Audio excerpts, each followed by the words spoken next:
Like and subscribe right now, or else this will be in your bed tonight. r/ProRevenge by Planet Reddit. Landlord wants to sue us for hurricane damages. I lived briefly in Florida about a decade ago, which is where I met my partner. It wasn't long after we met that we moved in together due to my not so great living situation, renting a room from a friend who was so addicted to opioids she could barely function, and her enabler husband. We found a nice little 2-bedroom house that was owned by an elderly couple that lived just a few blocks away. Everything was okay. We did find cockroaches after we moved in, which was quite shocking as I am extremely clean and had never had roaches before, and when we told the landlords they told us they were not roaches but palmetto bugs. For your information, they are the same thing, and refused to have an exterminator come in. Bad sign number 1. Then a hurricane blew in. This was Florida after all. It was only a Cat 1 or Cat 2. I don't really remember. But there was substantial damage to the roof and a lot of water had gotten in. Being northerners, we had no real idea how to prepare properly, and the landlords just told us to lower the hurricane shutters. So that is all we did. Then another hurricane blew through. Again only a Cat 1 or 2. But this time we had windows broken during the storm, and since our roof was still not repaired or even tarped from the last storm, our carpets and furniture were soaked. Here comes the black mold again. But this time not only on our walls but on our carpets and furniture too. I spent the days outside with our dog and we were sleeping in my partner's office. Our landlords again told us to just clean it up with bleach water and that the damage was our fault since we didn't prepare well and hadn't fixed the roof ourselves. So we called the city and had an inspector come by. He walked in and balked at what he found. Black mold all over the carpets and walls. The roach population had a little boom, and he could tell while looking at the roof that it was in need of repair prior to the storm. And it still hadn't been tarped. The best part is, when I was standing at our open door with the inspector just inside, the old man came walking up talking about how we better have repaired the roof and how they were gonna charge us for all repairs and carpet replacements and mold removal. Yada yada yada. Cue the city worker who came around the corner and asked him if he was the owner.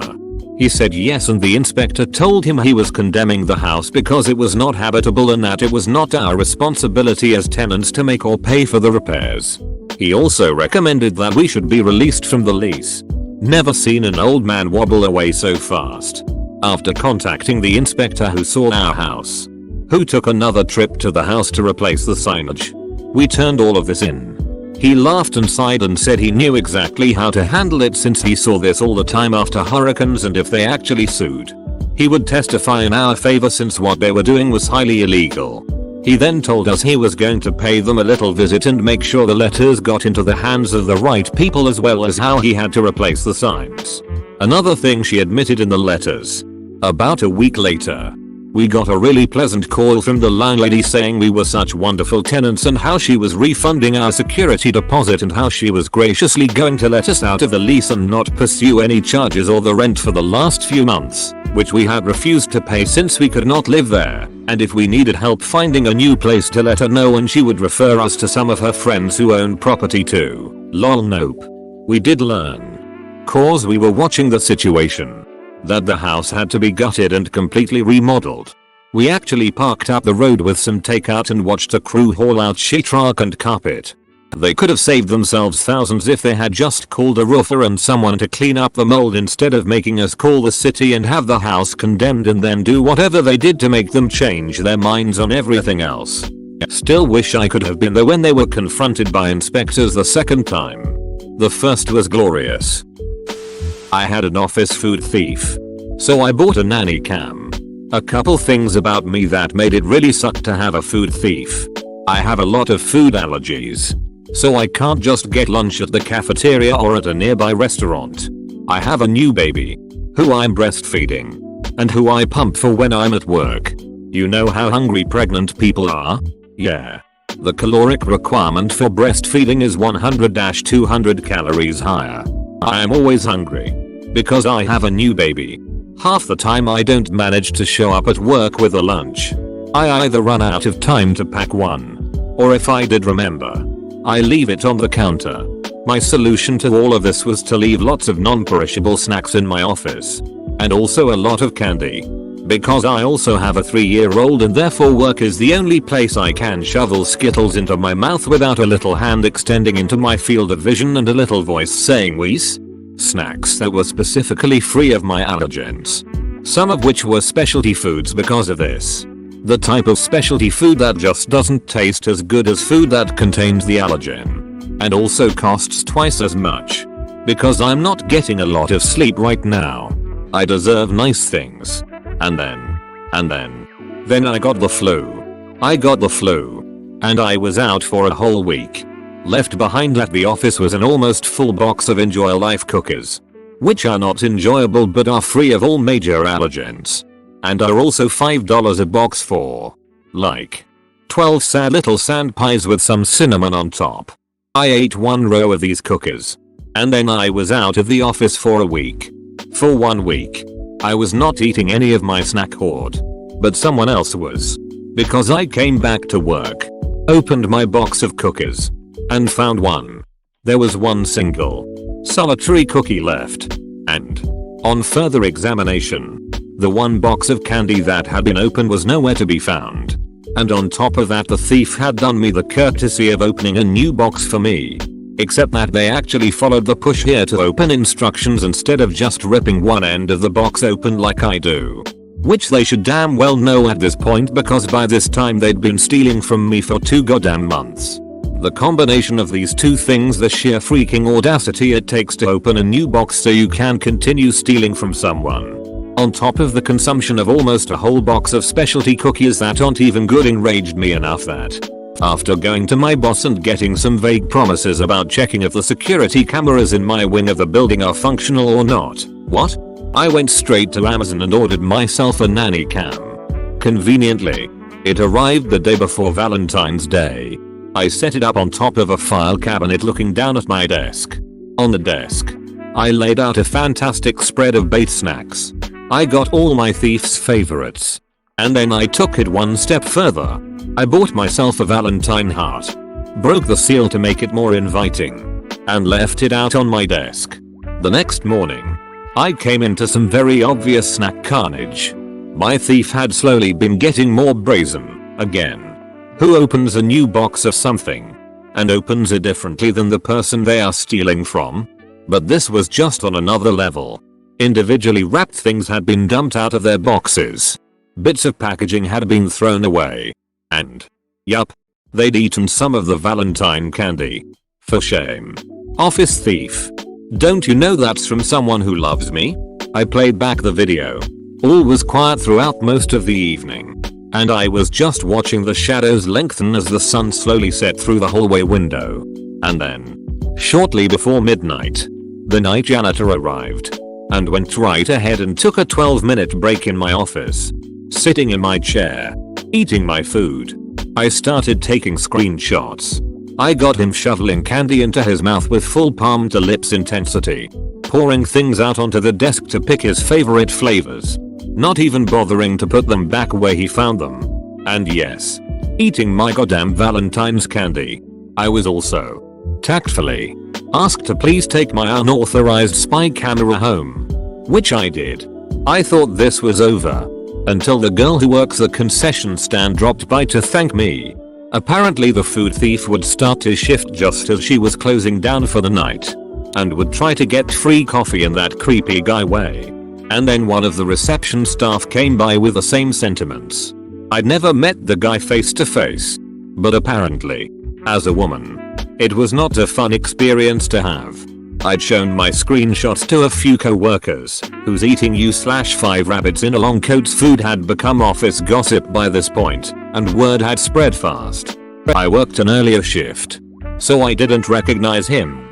But people whose shifts overlapped with his did. I hadn't told my husband about what I'd done because, when I came home raging about the blatant theft that had gone on while I'd had the flu, his only response had been, "You really shouldn't be leaving food at work." Then. But, when I came home with the nanny cam and explained where and why I'd gotten it, his reaction surprised me. "You know, I think this is the first time I've seen you stand up for yourself. I'm proud of you." You know what? Reddit. I'm proud of me too. Delivery driver gets his karma. twice. So this happened a few months ago and I decided it goes here. I was driving down a small country road with a 45 mph speed limit that some choose to ignore. And coming up behind me was a standard work truck. I won't name names, but it was a popular automotive parts store delivery truck, and got right on my bumper. I'm not in a tiny car, but it's a sedan, and he was so close that all I saw was grill and hood in my mirrors. While I stayed doing the speed limit. After about 3 minutes he decided that a sharp curve was the perfect time to pass me, and surprise surprise, there was a car coming after the curve. He swerved at me and I slammed the brakes, nearly missing his bumper. Thankfully I had this all on dashcam, front and back. I got home later and got the footage on my laptop and called their 1800 number with his plate number and his truck number.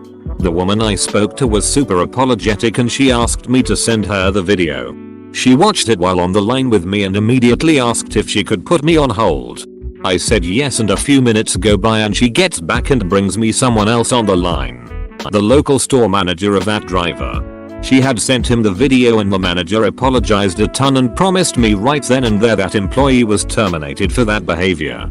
Another few more weeks go by and that friend on Facebook, he knows that guy's family or something, said that the dude's mom posted some sob story that her son is going through some expensive court case that he likely won't win because the other team is over 10 lawyers.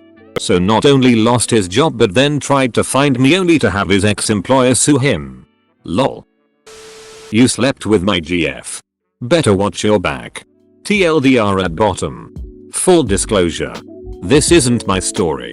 It happened to a friend of mine who lives in USA a long time ago, so dialogue isn't exact. He gave me permission to post it on Reddit. For ease of writing I'll write it as if it happened to me. Due to the nature of the story, some details have been changed. Cost me friend. Karen me's GF. Had a drug addiction but was clean for 2 years. Important for later. Jill business owner. Jake old friend. A-hole of the story. I called Jill. Arranged to meet her at her new property to introduce myself. Jake made the introductions in person and had already told Jill I was hands-on DIY person with hospitality experience. Now to explain. My dad is a Sparky and believes if you can pay someone to fix something, you could probably do it cheaper yourself. He taught me lots and still does to this day. After a 30-minute chat, Jill tested me with a few odd jobs like rewiring an outlet, fixing a clogged sink, and quizzed me on liquor laws. Needless to say, I was hired that day. Originally work was all about getting the property ready for business. Jill thought it would have been minor works, paint, replacement of fixings and furniture. We soon found out the electrical wires were shot. The whole place needed rewiring, which was a cause of stress for Jill as it would have blown her budget. Lucky for Jill, my dad was between contracts and offered his services using leftover stock, already paid for from other jobs. Jill would need to cover the cost of any new product required. As for labor, his payment. He said he enjoys a steak and beer on Friday nights. After 3 weeks of helping dad, the wiring was done. Was up to code and at a fraction of the cost. Jill and I spent 1-2 months painting all 15 motel rooms, bistro, bar, cleaning the kitchen, cool rooms, etc. Jake would offer to help but always left after 20 minutes saying he has to make a sale. Jill often worked well into the night. After all, this was her dream. I'd take some furniture home to restore after hours and return it once restored. Things went smoothly for a year. Business was turning a profit. Dad was getting his weekly beer and steak. Karen seemed happy. Jake was still working as a sales rep for a pharmaceutical company. One day I felt crook at work.